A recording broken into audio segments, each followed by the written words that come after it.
What's going on YouTube? Welcome to my channel, the 10K Property Report. I am Kay, and today we're going to talk about how to find vacant and off-market properties that are under $10,000. Without further ado, let's get started.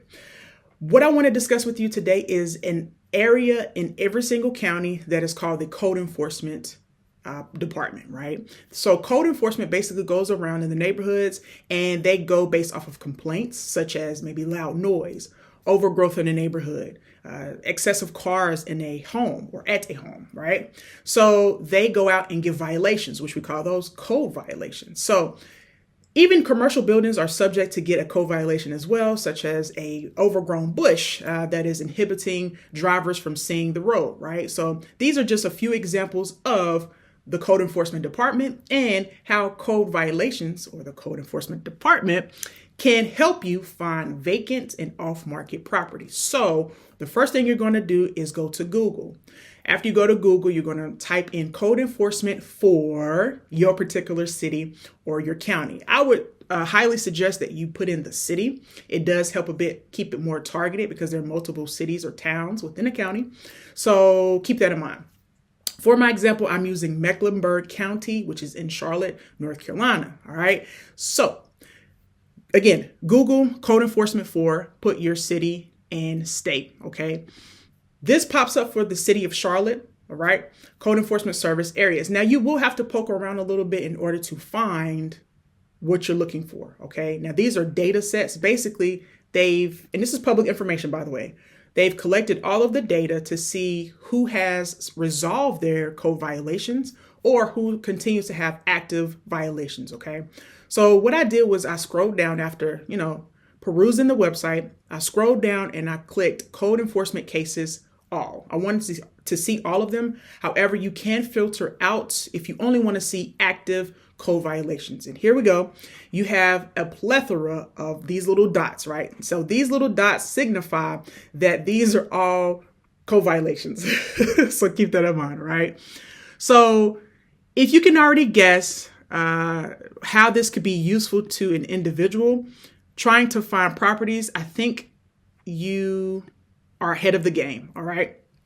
So what I want to do is I'm trying to find a property that has something I would target specifically. All right. So the properties that I target specifically are considered properties that have high grass, unkept yard, excessive amount of cars in the yard, or, signs of distress. All right. So that's what I'm trying to find. I'm trying to find a property that has some signs of distress. And that is this one right here. Bingo. So this note that the code enforcer, the person who went in the neighborhood, the note that they wrote is overgrown vegetation.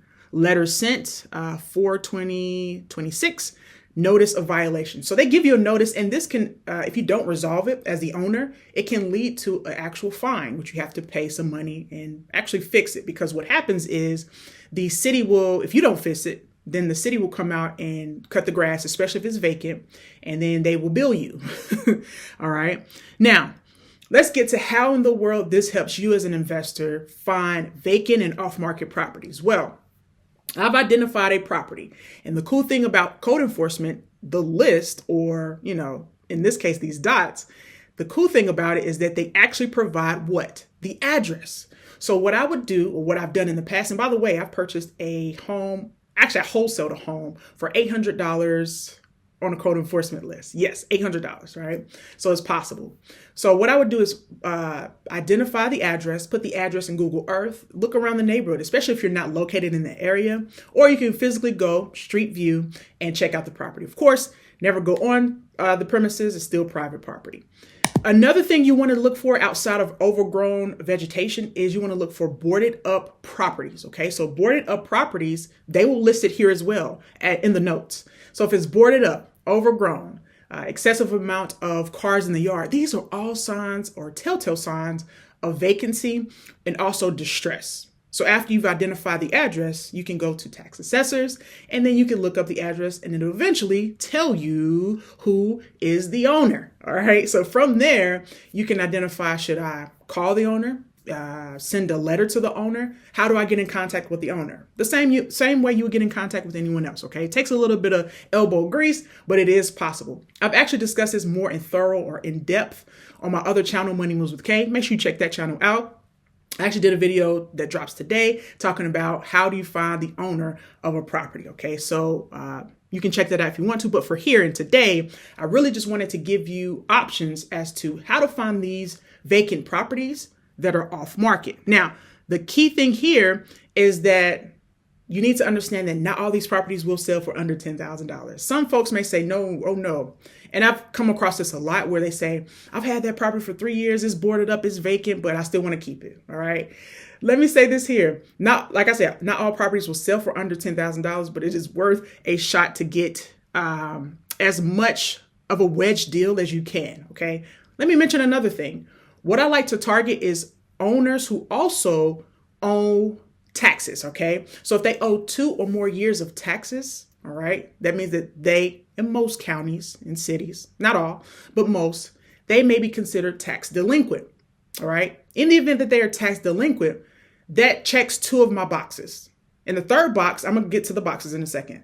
The third box I like to check is to see if the property's owner is absentee.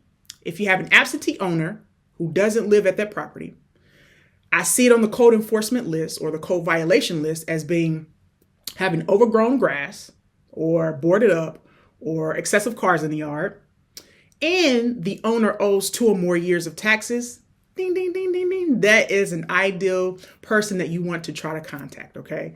For me. And I also like to only deal with one owner. If you have husband and wife or 20 different owners because it's an heir property, I try to steer away from those particular properties just because it's too many hands or chefs in the kitchen, and one no can mess up the deal. All right. So I like to deal with one person individually. So I guess that's my 4th criteria. That's my criteria. But what is yours? That's the end of my video. I really wanted just to bring you the option of finding code enforcement or code violations in each and every county. Your county or city may look differently, okay? But this is for Charlotte, once again.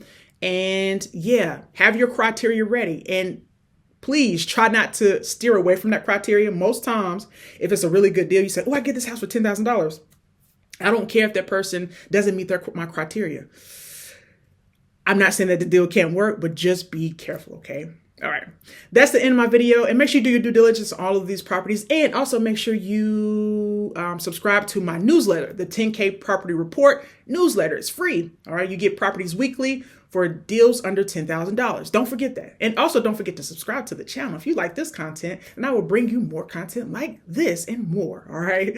Without further ado, I want to say thank you once again. And until next time, guys, you stay blessed. Peace.